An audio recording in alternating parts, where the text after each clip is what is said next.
ये 430 किलोवाट का बेस है, जिसके अंदर आप ये देख रहे हैं कि मल्टीपल बैटरीज लगी हुई हैं। ये 280 एम्पेयर की एक बैटरी है, मतलब 21 किलोवाट का एक बैटरी बैंक है। इस डिपार्टमेंटल स्टोर को चलाने के लिए ये 215 किलोवाट के दो स्टोरेज बैंक्स हैं। पाकिस्तान में ये आ चुकी हुई हैं। दोस्तों, क्या आपने कभी 430 किलोवाट का बैटरी बैंक एक साथ देखा है? ये दिखाने के लिए मैं आप लोगों को आज जेहलम लेके आया हूँ, जहाँ पे एक सुपरमार्ट के ऊपर 600 किलोवाट के पैनल लगे हुए हैं और उसके साथ ऑन ग्रिड इन्वर्टर लगे हुए हैं। लेकिन जो सबसे इंटरेस्टिंग बात है वो है ये बेस सिस्टम। ये बैटरी एनर्जी स्टोरेज सिस्टम है, ये कैबिनेट बेस्ड सिस्टम है। इसको मैं अभी आपको ओपन करके दिखाऊंगा कि किस तरह से ये काम करता है और किस तरह से ये नेट मीटरिंग का खात्मा होने के बाद भी आपके सिस्टम को चलाता रहेगा, लोड शेडिंग में भी सिस्टम को चलाता रहेगा। और सोलर का असल फ़ायदा इस बेस के साथ ही है। इस डिपार्टमेंटल स्टोर को चलाने के लिए ये 215 किलोवाट के दो स्टोरेज बैंक्स हैं। ये डॉट एनर्जी ने ये दो स्टोरेज बैंक्स लगाए हैं। ये कैबिनेट है,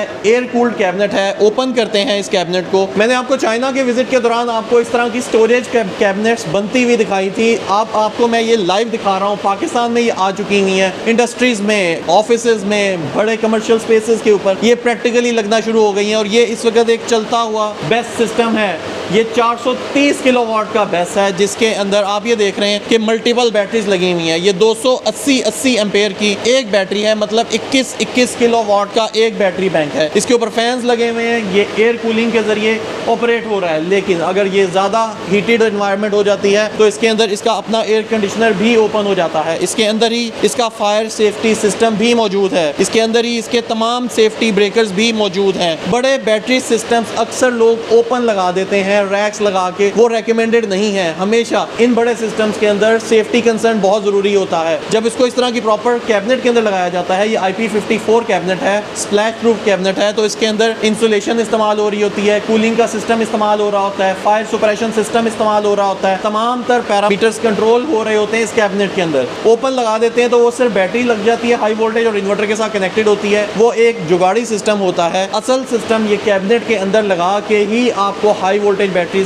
सेफ्टी कंसर्न भी आपका एड्रेस हो जाता है, परफॉर्मेंस भी बेहतर देती है। इस तरह का स्टोरेज सिस्टम 5 साल की वारंटी के साथ आता है। 15 से 20 साल उसकी लाइफ होती है अगर आप अच्छी क्वालिटी की किसी कंपनी से ये लगवाते हैं। ये ऑन ग्रिड इन्वर्टर के साथ कनेक्टेड है। ऑन ग्रिड इन्वर्टर सोलर से एनर्जी ले रहा है। सोलर से एनर्जी लेने के बाद ये कंट्रोल यूनिट के अंदर लेके जाता है। मैं आपको कंट्रोल यूनिट भी विजिट करवाता हूँ। ऑन ग्रिड इन्वर्टर्स हैं 50 किलोवाट के 9 इन्वर्टर्स लगे हुए हैं। ये 9 इन्वर्टर्स में से 300 किलोवाट के इन्वर्टर्स जो हैं ये 2 बैटरी सिस्टम्स के साथ कनेक्टेड है, क्योंकि एक बैटरी सिस्टम 215 किलोवाट का है। तो तकरीबन 100 किलोवाट के इन्वर्टर की 150 किलोवाट के इन्वर्टर की जरूरत होती है एक बैंक को। तो ये कंट्रोल यूनिट आ जाता है। ऑन ग्रिड इन्वर्टर की वायरिंग इस कंट्रोल यूनिट के साथ अटैच होती है। कंट्रोल यूनिट में आपको ओपन करके दिखाऊंगा, आपको हर चीज ओपन करके दिखाऊंगा, सो दैट कि कभी भी आपने बेस्ट सिस्टम खुद इंस्टॉल करना हो या कभी भी बेस्ट सिस्टम के बारे में आपसे कोई पूछे तो आपको ये पता हो कि ये किस तरह से ऑपरेट करता है। हर चीज ओपन करके दिखाना मेरी हमेशा कोशिश होती है अपने यूजर्स के लिए, तमाम इंस्टॉलर्स के लिए। तो आप लोग जिन्होंने बेस्ट सिस्टम नहीं देखे तो ऑन ग्रिड इन्वर्टर से सारी तारें इधर आ रही होती हैं। ऑन ग्रिड की आउटपुट इसमें आ रही होगी। इसमें मल्टीपल इन्वर्टर्स हैं। ये इन्वर्टर 1 है, ये इन्वर्टर 2 है, तीसरे इन्वर्टर की ऑप्शन मौजूद है और ये इसका मेन ब्रेकर है। उसके बाद ये इंडिविजुअल इन्वर्टर्स इधर से कंट्रोल होके यहीं से ऑन ग्रिड इन्वर्टर की पावर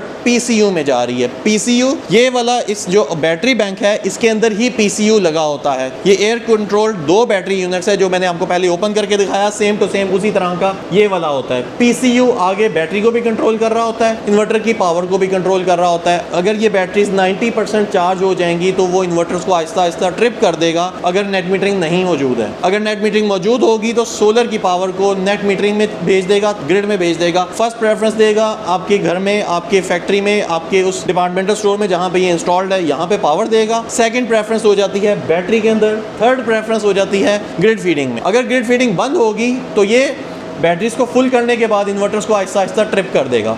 दिन के टाइम तो ये सिस्टम बैटरीज और सोलर को की एनर्जी को मिक्स करके चलाता रहेगा, लेकिन रात के टाइम क्या होगा? रात के टाइम ये सिस्टम बैटरीज के जरिए इस पूरे स्टोर को चला रहा होगा और जैसे ही लोड शेडिंग होगी ये पूरा सिस्टम ऑटोमेटिकली बैटरी के ऊपर से शिफ्ट हो जाएगा। इन केस वापडा को यहाँ पे हम लोग सिर्फ बैकअप के तौर पे रखेंगे। अगर वापडा भी मौजूद नहीं है और रात के टाइम बैटरीज डिस्चार्ज हो गई है, बहुत ज्यादा लोड चल रहा होगा, तो ये सिस्टम ऑटोमेटिकली जनरेटर को भी ट्रिगर करके जनरेटर को भी ऑन कर सकता है। है। यहाँ पे इस वक्त तकरीबन इस पूरे जो शॉपिंग मॉल है या इस डिपार्टमेंटल स्टोर की बात करें तो इसका लोड है 125 किलोवाट। जब हम एयर कंडीशनर्स को चला देते हैं 125 किलोवाट के लोड को चलाने के लिए ये 430 किलोवाट के बैटरी बैंक्स मौजूद हैं। दिन के टाइम ये 600 किलोवाट के सोलर से एनर्जी लेके इस बैटरी बैंक के अंदर सेव भी कर रहे होते हैं, इस मॉल को चला भी रहे होते हैं। जैसे ही रात होती है ये सारा लोड बैटरीज पे शिफ्ट हो जाता है। पीक टाइम की पावर बैटरी से चलती है, पीक टाइम का बिल भी नहीं आता, नेट मीटरिंग के झंझट से आप आज़ाद हो जाते हैं, वापडा के रूल्स जो मर्जी हो जाएंगे। जब आपके पास इस तरह का अपना एक पावर कंट्रोल यूनिट होगा तो आपको गवर्नमेंट के किसी भी SRO की कोई भी परेशानी नहीं होगी और पीक टाइम के बिल से भी जान छूट जाएगी, लोड शेडिंग से भी जान छूट जाएगी। और सोलर का असल फायदा तो इसी तरह के बेस्ट सिस्टम के साथ है, क्योंकि सोलर नॉर्मली सिर्फ 6-7 घंटे में अवेलेबल होता है, लेकिन इस तरह के सिस्टम को इंस्टॉल करके आप 24 घंटे सोलर का एडवांटेज ले सकते हैं। और असल फायदा सोलर का इसी तरह के यूनिट के साथ होता है। मैं आपको थोड़ा सा इसकी स्क्रीन को भी दिखाना चाहूंगा। स्क्रीन के ऊपर आप ये देख रहे हैं कि बैटरीज को इस वक्त फुल्ली चार्ज कर लिया हुआ है, क्योंकि एयर कंडीशनर्स नहीं चल रहे इसलिए 70 किलोवाट का लोड चल रहा है। तो इस वक्त ये सोलर और बैटरीज को मिक्स करके चला रहा है। बैटरीज क्योंकि 100% है तो ये सिस्टम इस वक्त 100% सोलर मिक्स करके चला रहा है। और वापडा का इस वक्त बिल्कुल जीरो इस्तेमाल हो रहा है। यहाँ पे ग्रिड की पावर आप देख रहे हैं जीरो, जनरेटर की पावर भी जीरो, बल्कि ग्रिड डिस्कनेक्टेड ही है। यहाँ पे ये दो ESS है, ESS 1 ESS 2, ये दोनों सिंक होके चल रहे हैं। ये सारा सिस्टम इस पावर कंट्रोल यूनिट के ऊपर चल रहा होता है।